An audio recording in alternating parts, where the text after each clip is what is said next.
Party तो भरोसा कर रही है, लेकिन जनता का भरोसा भी कई मायनों में अहम हो जाता है।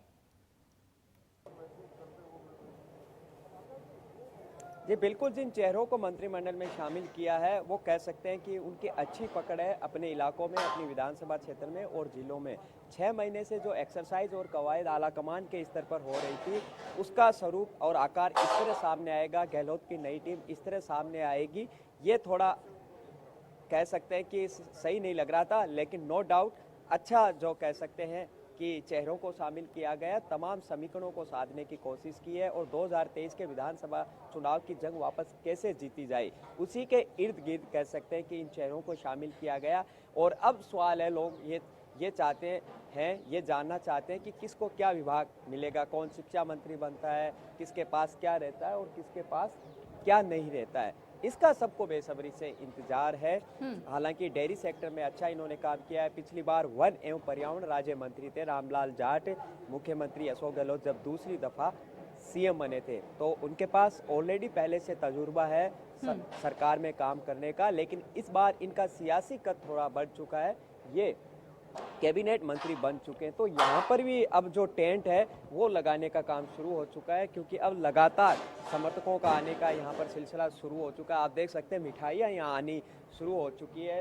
ये देसी घी के जो लड्डू है वो यहाँ पर पहुँच चुके हैं, स्पेशल लड्डू जो यहाँ पर है वो लाए गए हैं और समर्थक काफ़ी इनके जो उत्साहित और जोश से लवरेज बिल्कुल दिनेश, हम तैयारियां तो देख ही पा रहे हैं। आपसे ये भी जानना चाहेंगे कि अभी जब आपने रामलाल जाट से बातचीत की तो उनका क्या कुछ कहना था एजेंडे को लेकर के, कि आखिर जब उन्हें एक नई जिम्मेदारी सौंप दी गई है और पहले के मुकाबले बड़ी जिम्मेदारी से कहा जा सकता है, तो इस नई जिम्मेदारी के तहत पर अब की बार उनका एजेंडा क्या रहेगा, मुख्य तौर पर किस और उनका मुख्य फोकस रहेगा?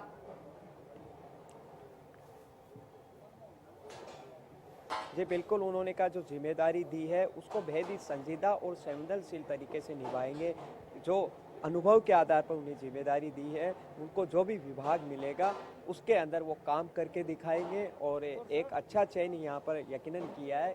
ये भी रामलाल जाट है, वो भीलवाड़ा में फील्ड में काफ़ी सक्रिय रहते हैं, अपने मतदाताओं अपने लोगों के बीच में रहते हैं और डेयरी सेक्टर यानी डेयरी के अभी ये चेयरमैन भी है भीलवाड़ा में, और किसानों और या जो दुग्ध उत्पादक है उनके लिए लगातार संघर्ष रहते हैं। हालांकि बहुत ही एक संतोषी सौभाग्य भी है कि ऐसा नहीं है कि कई विधायक लालायित रहते हैं मुझे मंत्री नहीं बनाया गया, तो तरह तरह के वो रिएक्शन देते हैं, लेकिन इन्होंने शांति रखी, धैर्य रखा। इसी का नतीजा है कि रामलाल जाट को एक बार फिर मंत्री बनाया गया और इनका सियासी जो पड़ाव है, सफ़र है, वो काफ़ी उतार चढ़ाव रहा। किस तरह सरकारी सेवा में थे, फिर राजनीति में आए, लगातार विधायक बने, फिर मंत्री बने, फिर पूरा 5 साल का कार्यकाल वो पिछली बार नहीं कर पाए। किन्हीं कारणों के चलते उन्हें इस्तीफा देना पड़ा, लेकिन आज इनकी वापसी कैबिनेट मंत्री के तौर पर हुई थी।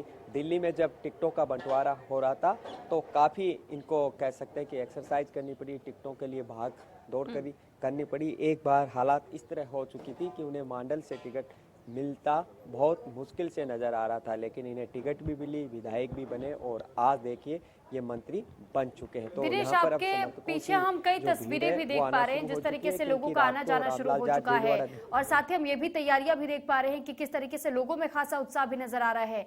तो ऐसे में वहां पर जो लोग मौजूद है वो समर्थन है रामलाल जाट के, तो ऐसे में उनका क्या मानना है, इस अपनी खुशी को कैसे वो जाहिर कर रहे हैं इस वक्त?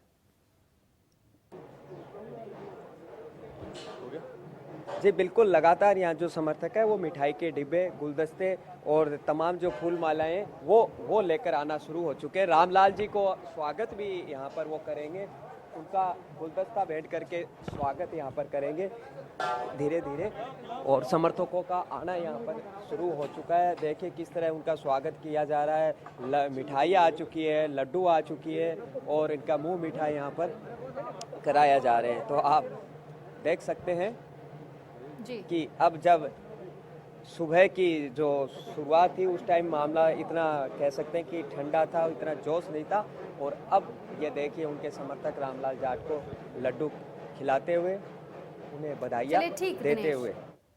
चलिए, बहुत शुक्रिया आपका तमाम जानकारी हम तक पहुंचाने के लिए। आप इस खबर पर नजर रखिएगा, आपके पास लौटेंगे। तो फिलहाल आपको एक और बड़ी जानकारी दे देते हैं। गहलोत मंत्रिमंडल का जो